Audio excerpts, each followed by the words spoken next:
आज की क्लास में हम फिशेस में माइग्रेशन पढ़ेंगे। बर्ड्स की तरह फिशेस में भी माइग्रेशन होता है, सीजनल माइग्रेशन होता है। बहुत सारी फिशेस जो होती हैं बायोलॉजिकल फंक्शन के लिए लिमिटेड टेरिटरी में माइग्रेट करती हैं, परंतु कुछ फिशेस जो होती हैं वो सी वाटर से फ्रेश वाटर की तरफ या फिर वाइस वर्सा, मतलब फ्रेश वाटर से सी वाटर की तरफ मूव करती हैं अपनी बायोलॉजिकल नीड्स के लिए, या तो रिप्रोडक्शन के लिए, फूड के लिए ये माइग्रेशन करती हैं, मूवमेंट करती हैं। और ये जो मूवमेंट फिशेस का होता है इसे माइग्रेशन कहते हैं। अब माइग्रेशन के कॉजेज़ क्या हैं, किस लिए वो माइग्रेट करती हैं फिशेस? तो इसके कई कारण हैं माइग्रेशन के। एक है एलिमेंटल माइग्रेशन।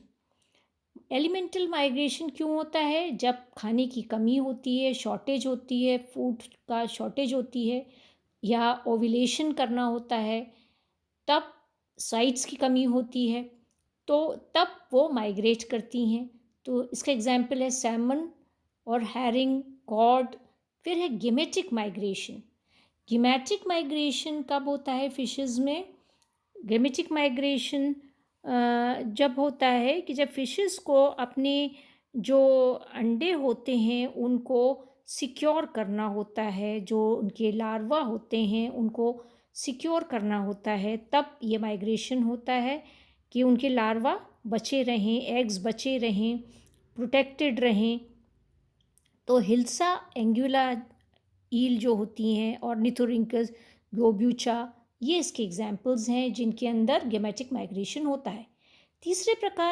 तीसरा कॉज माइग्रेशन का है वो है क्लाइमेटिक माइग्रेशन।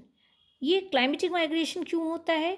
जब बहुत अधिक ठंड होती है तो जो एडवर्स कंडीशंस होती हैं, क्लाइमेटिक कंडीशन, जैसे एक्सट्रीम कोल्ड कंडीशन में, तब वो माइग्रेट करती हैं। जैसे स्टर्जियन है, अटलांटिक सैमन है, इनमें क्लाइमेटिक माइग्रेशन होता है।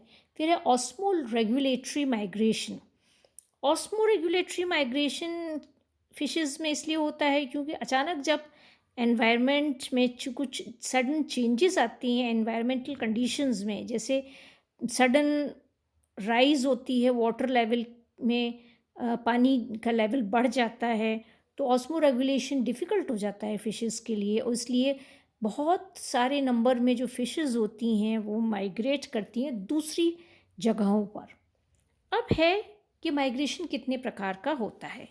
तो पहला नंबर है इसके अंदर लैटिट्यूडनल माइग्रेशन, मतलब स्प्रिंग सीज़न में नॉर्थ की तरफ मूव करती हैं और ऑटम सीज़न में वो साउथ की तरफ मूव करती हैं, तो ये लैटिट्यूडनल माइग्रेशन होता है। बैराकूडास जो होती हैं, जैसे स्फिरना है, स्वॉर्ड फिश है, ये वार्म ट्रॉपिकल सीज़ की फिशेज़ हैं जो जिनमें लैटिट्यूडनल माइग्रेशन होता है।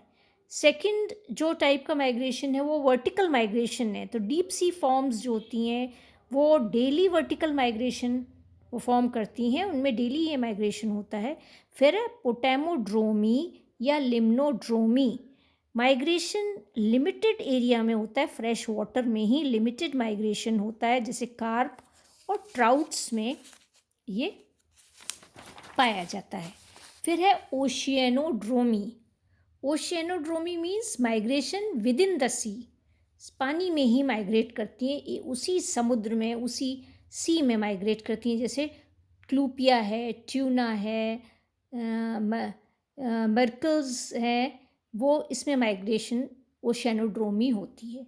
फिर है diadromy. Diadromy means between fresh water and sea water. Sea water और फ्रेश वाटर के बीच में वो माइग्रेट करती हैं फिशेस, और इसको तीन में हम क्लासीफाई कर सकते हैं डायोड्रोमी को।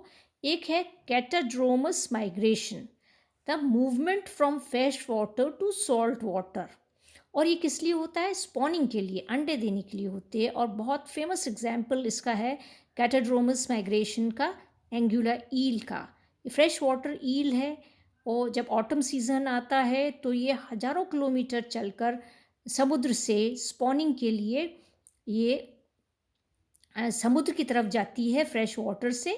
फ्रेश वाटर ईल है ये, और फ्रेश वाटर से थाउजेंड्स ऑफ किलोमीटर्स ये तैर कर ट्रैवल करके ये समुद्र की तरफ जाती है, वहाँ अंडे देती है और अंडे देने के बाद वो वहाँ पे मर जाती है और फिर जो लार्वा अंडों से हैच होते हैं वो वापस तैर के फ्रेश वाटर की तरफ आ जाते हैं। तो ये कैटाड्रोमस माइग्रेशन है।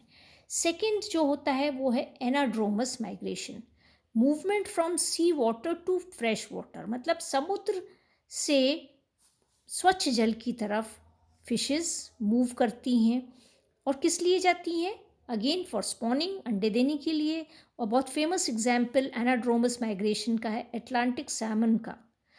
विंटर्स में दोनों सेक्सेस, मेल और फीमेल जो होते हैं, ये जो सी वाटर को या समुद्र को छोड़ देते हैं, जो उनका फीडिंग ग्राउंड होता है, और फ्रेश वाटर की तरफ, माउंटेन स्ट्रीम्स की तरफ ये पहुंचते हैं।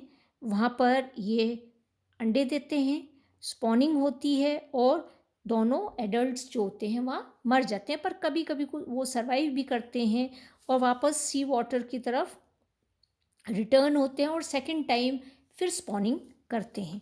तो इसके एग्जाम्पल है स्टर्जियन है, हिल्सा है, इनमें एनाड्रोमस माइग्रेशन होता है। थर्ड टाइप का जो माइग्रेशन इसमें है एम्फीड्रोमस है। एम्फीड्रोमस मीन्स मतलब दोनों ही प्रकार का, कैटाड्रोमस एंड एनाड्रोमस दोनों। तो कम्प्लीटली फ्री मूवमेंट होता है फ्रेश वाटर और मराइन वाटर के बीच में, और इसके लिए कोई ब्रीडिंग पर्पस नहीं होता है। वैसे ही ये फ्री मूवमेंट करती हैं, जैसे कैनोज है, गोबीज हैं, मेगालोपा है, इनमें एम्फीड्रोमस टाइप ऑफ माइग्रेशन होता है। अब फैक्टर्स कौन से हैं जो इन्फ्लुएंस करते हैं इस माइग्रेशन को? तो फिशेस में जो माइग्रेशन है उसको कई फैक्टर्स इन्फ्लुएंस करते हैं। बायोलॉजिकल हो सकते हैं, फिजिकल हो सकते हैं, केमिकल फैक्टर्स हो सकते हैं। तो पहले हम लेते हैं इसमें फिजिकल फैक्टर्स। फिजिकल फैक्टर, ऐसे कौन से फिजिकल फैक्टर्स होते हैं जिनके कारण फिशेस माइग्रेट करती हैं? जैसे कि डेप्थ होती है पानी की, वो एक फैक्टर होता है। प्रेशर होता है पानी का, टेम्परेचर होता है, लाइट की इंटेंसिटी होती है जो पेनिट्रेट करती है उसमें वो, और सी वेव्स होती हैं, लहरें जो होती हैं, समुद्र की लहरें जो इन्फ्लुएंस करती हैं फिशेस को माइग्रेट करने के लिए। देन केमिकल फैक्टर्स क्या होते हैं? केमिकल फैक्टर्स जैसे सॉल्ट का कॉन्सेंट्रेशन क्या है, हाइड्रोजन आयंस का कॉन्सेंट्रेशन क्या है, पानी में डिज़ोल्व ऑक्सीजन कितना है, ऑर्गेनिक कंपाउंड्स कितने हैं, क्वांटिटी कितनी है उनकी, ये केमिकल फैक्टर्स हैं जो इन्फ्लुएंस करते हैं फिशेस को माइग्रेशन के लिए। फिर है बायोलॉजिकल फैक्टर्स। बायोलॉजिकल फैक्टर्स में जैसे कि बायोलॉजिकल क्लॉक भी हो सकती है, उसका एंडोक्राइन सिस्टम हो सकता है, उसकी सेक्सुअल मैच्योरिटी हो सकती है, कंपटीशन हो सकता है, कंपटीशन में भी फॉर फूड, फॉर रिप्रोडक्शन, या कई प्रीडेटर्स हो सकते हैं जिनके कारण वो माइग्रेट करती हैं कि वो बचने के लिए उनसे, और या फिर खाने की कमी हो जाती है, कई रिप्रोडक्टिव साइट्स की कमी हो जाती है, स्पॉनिंग में दिक्कत होती है, ब्रीडिंग साइट्स की कमी होती है, या नर्सरी की कमी होती है। तो यहाँ पर ये कई ऐसे फैक्टर्स हैं, बायोलॉजिकल फैक्टर्स, जो फिशेस को इन्फ्लुएंस करते हैं एक तो जगह से दूसरी जगह की तरफ माइग्रेट करने के लिए, ट्रैवल करने के लिए। अब एडवांटेजेस क्या हैं माइग्रेशन की? फिशेस अगर माइग्रेट करती हैं तो क्या कुछ उसके फ़ायदे भी होते हैं? तो निकोल्स्की ने 1963 में बताया कि माइग्रेशन के कारण ओवर क्राउडिंग, एक ही स्पीशीज़ के जो मेंबर्स होते हैं, इंडिविजुअल्स होते हैं, उनके ओवर क्राउडिंग, एक जगह इकट्ठा होना, वो कम हो जाता है, वो नहीं होता है। और डिफरेंट ब्रीडिंग साइट्स होती हैं, नर्सरी होती हैं, हैबिटेट होती हैं, वो इंडिविजुअल्स के लिए बहुत ही इम्पॉर्टेंट होती हैं, क्योंकि वहाँ इसके कारण, डिफरेंट साइट्स के, ब्रीडिंग साइट्स के कारण, नर्सरीज़ के कारण शॉर्टेज नहीं होती है ब्रीडिंग साइट्स की, खाने की कमी नहीं होती है, दोनों के लिए ही, एडल्ट के लिए भी और जो यंग वंस, जो डेवलपिंग यंग वंस होते हैं, उन दोनों के लिए ही ये बेनिफिशियल रहती है। इसके अलावा जो ब्रीडिंग साइट्स होती हैं मोस्टली उन जगह पर होती हैं जहाँ की कंडीशंस फेवरेबल होती हैं यंग वंस की सर्वाइवल के लिए, कि ज़्यादा से ज़्यादा जो बच्चे हैच हों, एग्स से जो यंग वंस हैच हों, वो वहाँ सर्वाइव कर सकें। तो सर्वाइवल के लिए भी वो फेवरेबल कंडीशंस होती हैं। तो इसलिए अगर हम देखें तो माइग्रेशन जो है ये एडवांटेज, मतलब इसका ये इसलिए भी यूज़फुल है, इसकी ये भी एडवांटेज है कि एक किसी भी पर्टिकुलर स्पीशीज़ की कंटिन्यूटी बनी रहती है, उनकी रेस मेंटेन रहती है, सर्वाइवल अधिक होगा तो उनकी रेस ख़त्म नहीं होगी, वो चलती रहेगी वो। तो ये कंटिन्यूटी के लिए भी आवश्यक है पर्टिकुलर स्पीशीज़ के लिए।